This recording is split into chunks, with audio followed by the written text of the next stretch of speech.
बहुत समय पहले की बात है। एक गांव में एक परिवार रहता था। उस परिवार में 7 भाई और 1 बहन थी। उनके माँ बाप का बचपन में ही देहांत हो गया था। सभी भाई बहन ने भी अपनी जिम्मेदारियां समझ ली थी। शुरू में सबको गुजारा करने में काफी परेशानी हुई थी, लेकिन समय के साथ उन्होंने माँ बाप के बिना जीना सीख लिया। ये उस समय की बात है जब समाज के पुरुषों का काम जंगली जानवरों, पक्षियों का शिकार करना और औरत का काम सिर्फ घर के कामकाज करना और बच्चों को संभालना होता था। सप्तक बंधु यानी 7 भाई और बहन गांव में बड़े प्यार से मिलजुल कर रहते थे। दिन निकलते ही 7 भाई आहरण यानी शिकार के लिए जंगल निकल जाते और बहन सबके लिए खाना पकाती थी और घर के बाकी दूसरे काम करती थी। भाई जब जंगल से वापस आते तो साथ में जानवर, पक्षी आदि को मार कर लाते थे। बहन उनके मांस को पकाती और सब भोजन करते थे। ऐसे ही दिन गुजर रहा था।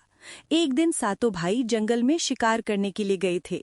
शाम होने वाली थी। बहन सबके लिए खाना बना रही थी। जब वो सब्जी के लिए हरी भाजी काट रही थी, तभी हंसिए की तेज धार से उसकी उंगली कट जाती है। कटी हुई उंगली से खून बहने लगी। कामिनी ने सोचा, अगर मेरे भाइयों ने कटी हुई उंगली और इतना सारा खून देखेंगे तो बहुत परेशान होंगे। इसीलिए अपने भाइयों को ये बात नहीं बतानी चाहिए और उनसे छिपा कर रखना होगी। बहन बेचैन होकर इधर उधर घूमने लगी, लेकिन उसे कोई ऐसी जगह नहीं मिली जहां वो अपना बहता हुआ खून पहुंच सके और उसके भाइयों की नजरों से बच सके। उसे कोई उपाय ना मिलने पर उसने सोचा, एक काम करती हूँ, खाने के लिए जो साग यानी हरी भाजी बना रही हूँ उसी में ये खून पोंछ देती हूँ। इससे मेरे भाइयों को कुछ नहीं पता चलेगा। उसने साग में खून पोंछ दिया। शाम को सभी भाई जंगल से वापस आए तो बहन ने सभी भाइयों के लिए खाना परोसा। आज 7 भाई जब खाना खा रहे थे तब उन्हें साग बहुत ही स्वादिष्ट लगा। 7 अपनी उंगलियां चाटते रह गए और अपनी बहन की तारीफ करने लगे। क्या बात है बहन, आज बहुत स्वादिष्ट साग हरी भाजी बनाई हो। इतना स्वादिष्ट साग तो मैंने अपनी पूरी जिंदगी में कभी नहीं खाया। हाँ भैया, मैं भी इतना स्वादिष्ट साग हरी भाजी पूरी जिंदगी में नहीं खाया। बहन ने कुछ नहीं बोला। दिन भर के थके होने के कारण 7 भाई उस दिन जल्दी सो गए। अगली सुबह रोज की तरह जंगल में शिकार करने चले गए। वे सभी आपस में बात कर रहे थे कि रात के भोजन में बहन ने जो साग हरी भाजी बनाई थी वो बहुत ही स्वादिष्ट थी। हमने तो आज तक ऐसा स्वादिष्ट साग कभी नहीं खाया था। सबने तय किया कि आज घर चलकर इसके बारे में अपनी बहन से जरूर पूछेंगे कि साग में उसने ऐसा क्या मिलाया था कि साग इतनी स्वादिष्ट बनी थी। शाम को 7 भाई जब घर आए तो दोबारा अपनी बहन की बनाई हुई साग की तारीफ करने लगे। हमारी प्यारी बहन, कल रात को तुमने साग में ऐसा क्या मिलाया था जो हम लोग उसे भूल नहीं पा रहे हैं? बहन बताना तो नहीं चाहती थी। वो सोच रही थी, अगर उन्हें पता चला कि मेरी उंगली कट गई है तो मेरे सारे भाई दुखी हो जाएंगे, इसलिए उनसे ये सब कहना ठीक नहीं है। मेरी प्यारी बहन, तुम्हें आज बताना ही पड़ेगा कि हमारी बहन ने इतना स्वादिष्ट साग कैसे बनाई। तुम्हें मेरी कसम है बहन, तुम्हें आज सच्चाई बतानी ही होगी। बड़े भाई का सब सम्मान करते थे, इसीलिए बहन को भी अब सच बोलना पड़ा। उसने धीरे धीरे सारी बात बताते हुए कहा, भैया, जब मैं साग काट रही थी तब मेरी उंगली कट गई और बहुत सारा खून बहने लगा। फिर मैंने आप लोगों से छुपाने के लिए साग में ही वो सारा खून पोंछ दी। मुझे लगा आप लोग ये बात सुनकर बहुत दुखी हो जाएंगे। बहन कामिनी ने जब उंगली कटने और साग में खून पोंछने की सच्चाई बताई, ये बात सुनकर बड़े भाई वीरेंद्र सोचने लगा। इसका खून से सना सब्जी इतना स्वादिष्ट लगता है तो सोचो इसके शरीर का मांस कितना स्वादिष्ट होगा। रात को खाने के बाद 7 भाई सोने के लिए चले गए। सभी भाई कमरे में पहुंच गए। उसके बाद बड़ा भाई सभी भाइयों से कहने लगा, अरे भाइयों, हमारी बहन की खून की बूंदें जब इतनी स्वादिष्ट है तो सोचो उसके शरीर का मांस कितना स्वादिष्ट होगा। हाँ भैया, आप बिल्कुल सही कह रहे हो। भैया, मैं भी आपसे यही बात कहने वाला था। सभी भाई अपने बड़े भाई की बातों से सहमत होते हैं, लेकिन छोटे भाई नीरज इस बात का विरोध करते हुए कहते हैं, भैया आप लोग ये क्या बात कर रहे हैं? अपनी छोटी लाडली बहन को काट कर खाने की बात कर रहे हैं। आप लोगों को शर्म नहीं आती भैया? अरे छोटे, तुझे कितनी बार कहा है, जब दो बड़े आपस में बात कर रहे होते हैं तो छोटे को बोलने नहीं चाहिए। इस तरह छोटे भाई जब विरोध करता है तो बड़े भाई उसे डांट टपट कर चुप करा देते हैं। अगले दिन सभी भाई जब शिकार के लिए जंगल जाते हैं, जब वो सभी जंगल पहुंच जाते हैं तो बड़े भाई सबसे छोटे भाई से कहते हैं, अरे भाई, मैंने इधर हिरण के बच्चे को जाते हुए देखा, तुम जाकर उसका शिकार करके ले आओ। बड़े भाई के आदेश पाकर छोटे भाई नीरज हिरण का शिकार करने के लिए चला जाता है। छोटे भाई के जाते ही बड़े भाई सभी भाइयों से कहते हैं, भाइयों, हम अपनी बहन को उसकी शादी के बहाने यहाँ लाएंगे, फिर उसे तीर मारकर उसका स्वादिष्ट मांस पकाकर खाएंगे। पांचों भाइयों को अपने बड़े भाई की योजना बिल्कुल अच्छी लगी।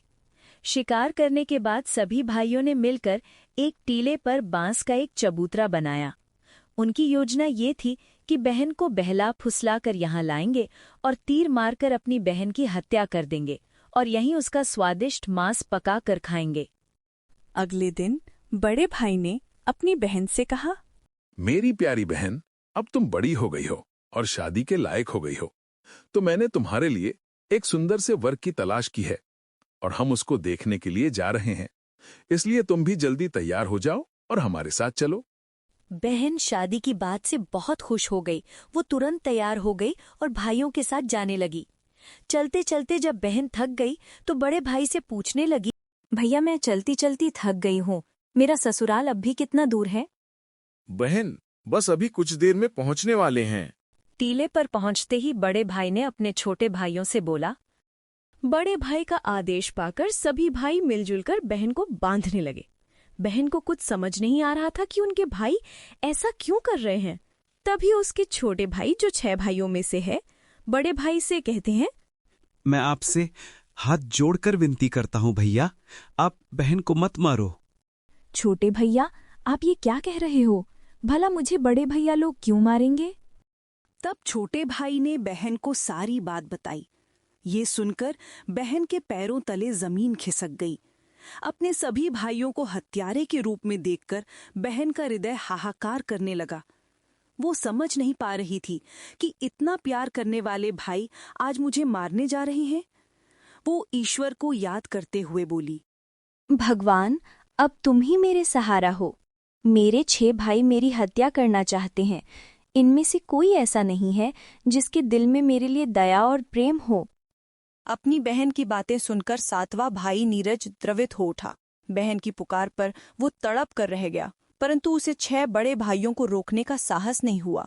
बहन को निर्ममता से बांधने के बाद बड़े भाई ने सबको बारी बारी से उस पर तीर से प्रहार करने का आदेश दिया। बड़ा भाई सबसे पहले हाथों में धनुष लेकर जब अपनी बहन पर प्रहार करने को हुआ, तब बहन भाई के सामने हाथ जोड़कर कहने लगी, मारो भैया, छाती में लक्ष्य करके मारो भैया, छाती में लक्ष्य करके मारो। मारो भैया, छाती में लक्ष्य करके मारो। तीर मारने की कोशिश की, परंतु बहन हर बार यही बात कहती रही। 6 भाई तीर मारने में असफल रहे। अब 7वें भाई नीरज की बारी थी। सभी भाई छोटे भाई नीरज के पास गए। बड़े भाई ने छोटे भाई से कहा, छोटे, अब तू निशाना लगा। नहीं भैया, मैं निशाना नहीं लगा सकता। मैं अपनी बहन को नहीं मार सकता। देख छोटे, अगर तुम निशाना नहीं लगाओगे या तुम्हारा निशाना चूक गया तो हम सभी भाई मिलकर बहन के साथ साथ तुम्हें भी मार देंगे। बहन ने छोटे भाई की जान के बदले में अपनी जान न्योछावर करने और अपने छोटे भाई को बचाने का निश्चय किया और कहा, मारो भैया, छाती में लक्ष्य करके मारो। भैया, छाती में लक्ष्य करके मारो। तुम्हारा तीर मेरी छाती में लग जाए। मारो भैया, मारो भैया। छोटे भाई नीरज ने रोते रोते तीर चलाया और उसका तीर बहन के छाती में जा लगा। वो तड़प उठी। कुछ देर छटपटाने के बाद उसके प्राण निकल गए। छोटा भाई बहुत ही दुखी था। सभी भैयाओं ने मिलकर अपनी बहन के शरीर को नीचे उतारा। छहों भाइयों ने मिलकर बहन के शरीर को टुकड़ों में काटने लगा। छोटा भाई वहां पर आया और कहने लगा, मेरे बहन के शरीर को मत काटो, मेरे बहन के शरीर को मत काटो। बड़ा भाई ने सोचा, इसको यहाँ से हटाना पड़ेगा। हाँ, इसको लकड़ी के लिए भेज देता हूँ, वो भी छोटा सा रस्सी देकर। फिर देखता हूँ कैसे लकड़ी ला पाता है। फिर ये जंगल की तरफ उलझ कर रह जाएगा।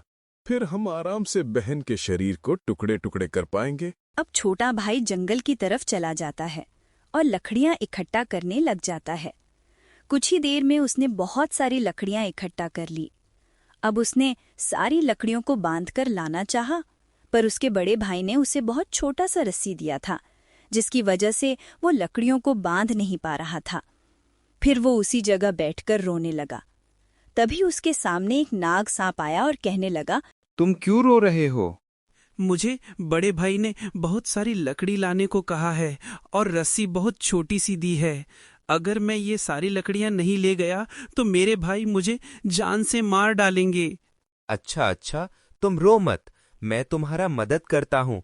मैं तुम्हारे लकड़ियों को अपनी शरीर से लपेट लेता हूँ, लेकिन तुम लकड़ियों को ले जाकर पटकना मत, चुपके से रखना। फिर सांप ने लकड़ी को अपने शरीर से लपेट लिया। फिर छोटा भाई नीरज लकड़ी लेकर के आ गया। छोटा भाई बड़ा भाई के पास गया तो बड़ा भाई ने कहा, तू इतनी जल्दी कैसे आ गया? तुझे तो मैं लकड़ियां लाने के लिए भेजा था ना? बड़े भैया, मैं लकड़ियां ले आया हूँ। बड़े भाई ने देखा तो सच में छोटे भाई ने बहुत सारी लकड़ियां ला ली थी। बड़े भाई ने सोचा, ये तो फिर से काम करने नहीं देगा। इसको और किसी काम में उलझाना पड़ेगा। इसको मैं छेद वाला मटका माट दे देता हूँ और पानी लाने के लिए कहता हूँ। फिर देखता हूँ छेद वाला मटका में कैसे पानी ला पाता है। ये तुम उस मटके को ले जाओ और नदी से पानी लेकर आओ। अगर तुम मटके से पानी नहीं ला पाओगे तो मैं तुम्हें मार डालूंगा। भैया, पर इस मटके में तो 4 छेद हैं। छेद वाले मटके से मैं कैसे पानी ला पाऊंगा? फिर छोटा भाई नदी की तरफ चले जाता है। वो नदी पे जाकर रोने लगता है। एक कछुआ नदी से बाहर आता है। तुम रो क्यों रहे हो? मेरे बड़े भाई ने मुझे इस छेद वाले मटके से पानी लाने के लिए कहा है। मैं छेद वाले मटके से कैसे पानी ले जाऊं? मैं तुम्हारी मदद कर सकता हूँ। मैं तुम्हारे मटके यानी माट में घुसकर छेद वाले जगह में चिपक जाता हूँ, जिससे पानी बाहर नहीं आएगा और तुम आराम से पानी ले जा सकते हो।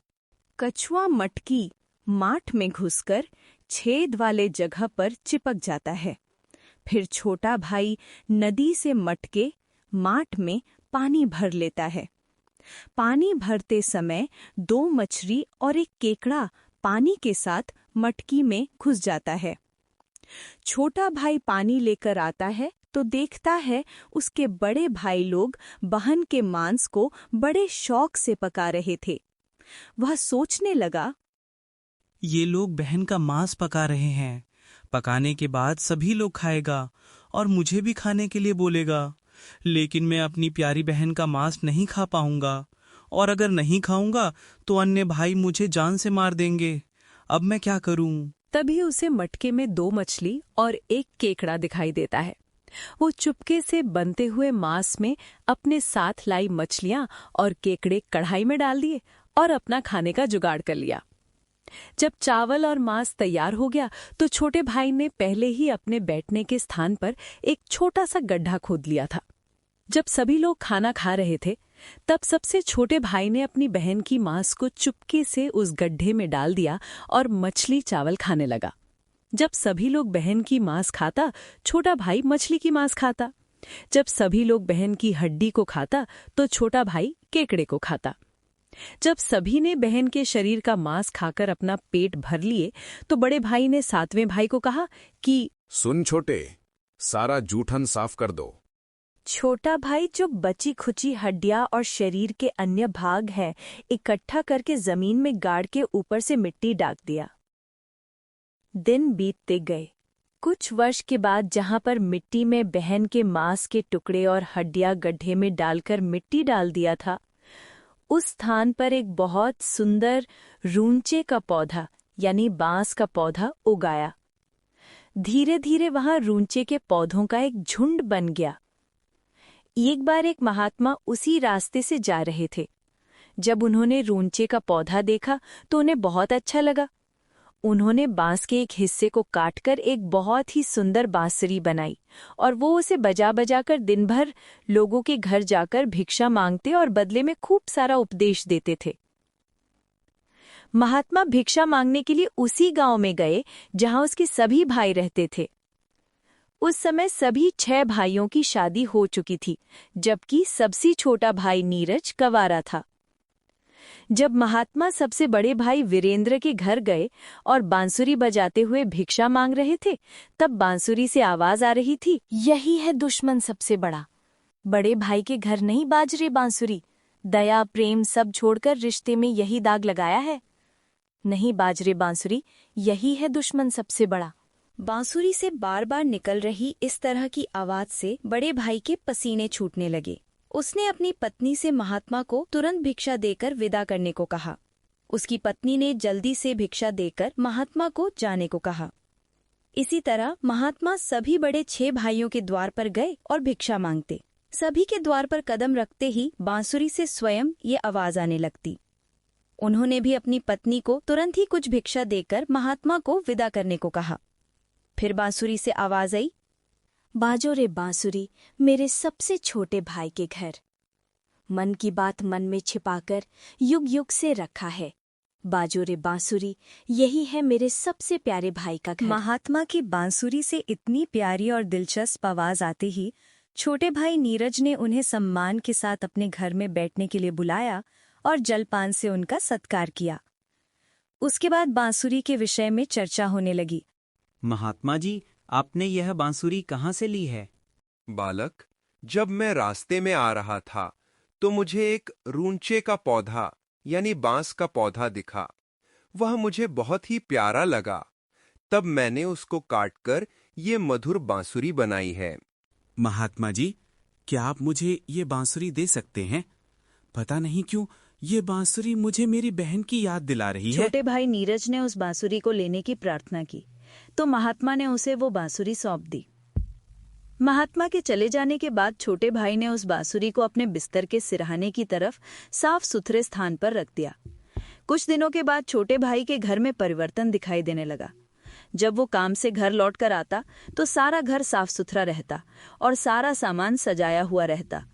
जब रोज रोज यही बात होने लगी तो छोटे भाई ने अपनी भाभियों के घर जाकर पूछा कि भाभी, आप मेरी गैर हाजिरी में आप लोग मेरे घर की साफ सफाई करती हो क्या? हमें अपने घर के कामकाज से तो फुर्सत नहीं है, तुम्हारा घर कैसे साफ करेंगे? छोटे भाई को यह देखकर बड़ा आश्चर्य होता था कि उसका घर रोजाना साफ सुथरा कैसे रहता है, जबकि वो खुद कामकाज में इतना व्यस्त रहता था कि घर के लिए समय ही नहीं मिलता था। उसने यह रहस्य जानने का निश्चय किया। एक दिन वह काम पर नहीं गया और घर के एक कोने में छिपकर बैठ गया। जैसे ही घर में खामोशी छाई, जहां एक बांसुरी रखी हुई थी, वहां से उसकी मृत बहन जैसी एक पत्नी की छाया बाहर निकली। वो चुपचाप घर की सफाई करने लगी। उसने एक एक सामान को उसके सही स्थान पर रखा, पूरे घर को चमकाने लगी। उसकी हर हरकत में एक अपनापन था, मानो वो किसी अपने के घर को सजा रही हो।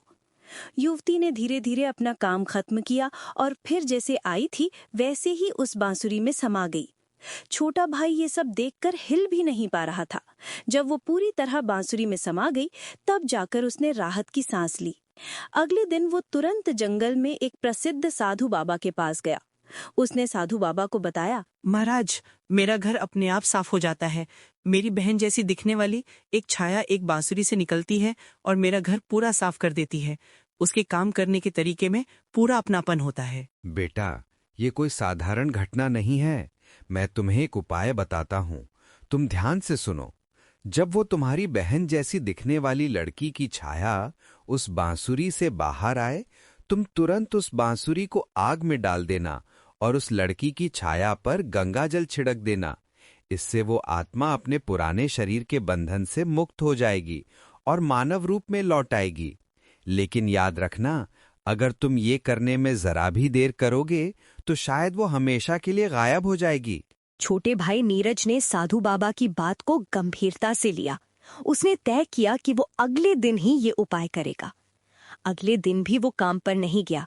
वो फिर से उसी जगह छिपकर बैठ गया। इस बार वो पहले से ज्यादा सतर्क और तैयार था। उसकी आंखें बांसुरी पर टिकी थी। तभी वही हल्की सरसराहट हुई और बांसुरी से वही रोशनी निकली। धीरे धीरे उसकी बहन फिर से प्रकट हुई। उसने हमेशा की तरह घर की सफाई शुरू कर दी। जैसे ही युवती ने अपना अंतिम काम पूरा किया और वापस बांसुरी की ओर बढ़ी, छोटे भाई ने झटपट बांसुरी को उठाया और उसे आग में डाल दिया। बांसुरी जलते ही उसमें से एक तीव्र रोशनी फूटी। पूरे कमरे में उजाला फैल गया। युवती अचानक रुक गई। तभी छोटे भाई ने बिना समय गवाए तुलसी गंगा जल उस पर छिड़का। जैसे ही तुलसी गंगाजल की बूंदें उस लड़की की छाया के ऊपर पड़ी, अचानक एक चमत्कार हुआ। धीरे धीरे वो मानव रूप में परिवर्तित होने लगी। छोटा भाई नीरज एकदम चौंक गया। वो अपनी आंखों पर विश्वास नहीं कर पा रहा था। जिससे वो एक दर्दनाक हादसे में हमेशा के लिए खो चुका था, आज फिर से उसके सामने खड़ी थी। आंसुओं की धारा उसकी आंखों से बहने लगी। वो अपनी बहन से लिपट गया। बहन भी भाई के गले से लिपटकर जोर जोर से रो पड़ी। दोनों एक दूसरे को देखकर फूट फूट कर रो रहे थे। छोटे भाई नीरज ने अपनी बहन का हाथ थाम लिया, जैसे वो कभी उसे दोबारा खोना नहीं चाहता था। छोटे भाई नीरज ने तय किया कि वो अपने 6 भाइयों को उनके पापों का एहसास कराएगा। छोटे भाई ने पूरे गांव वालों को इकट्ठा किया। उसके चेहरे पर दर्द और आंखों से आंसुओं की धारा बह रही थी। उसने कांपती आवाज में कहना शुरू किया, आज मैं आप सभी को एक बहुत बड़ा सच बताने जा रहा हूँ। एक ऐसा सच जिसे सुनकर आपके रोंगटे खड़े हो जाएंगे और आपको अपने ही परिवार से भरोसा उठने लगेगा कि कोई अपनों के साथ भी ऐसा कर सकता है। लेकिन मैं ऊपर वाले से यही दुआ करता हूँ कि ऐसा किसी के साथ ना हो। फिर छोटे भाई नीरज ने बताना आरंभ किया। मेरी बहन जो बरसों पहले मर चुकी थी, उसकी मौत कोई हादसा नहीं थी, बल्कि मेरे अपने ही 6 भाइयों ने उसे शादी का झांसा देकर जंगल में ले गए और मेरे ही हाथों बहन की हत्या करवा दी। इतना ही नहीं, उन्होंने उसके शव के टुकड़े कर उसके मांस को पकाकर खा भी लिया। इतना सुनते ही गांव वालों की सांसें थमसी गईं। फिर छोटा भाई बोला, लेकिन पता नहीं ये ईश्वर का कैसा चमत्कार है। मेरी बहन जो वर्षों पहले इस हादसे का शिकार हुई थी, वो आज भी हम लोगों के बीच बिल्कुल सही सलामत खड़ी है। आओ बहन, सबके सामने आओ। कामिनी धीरे धीरे आगे बढ़ी।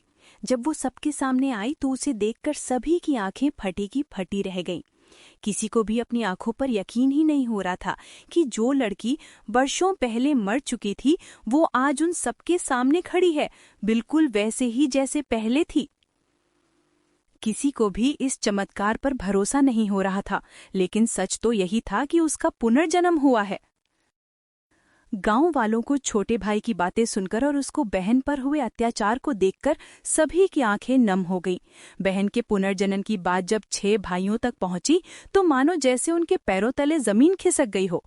इधर गांव वाले आपस में बात कर रहे थे कि इन दरिंदों को समाज में रहने का कोई अधिकार नहीं, जो अपनी ही बहन को मारकर खा सकते हैं। वो गांव भला इन राक्षसों से कैसे सुरक्षित रहेगा? हमें अभी इन राक्षसों को गांव से बाहर कर देना चाहिए। अब लोगों का गुस्सा 7वें आसमान पर था।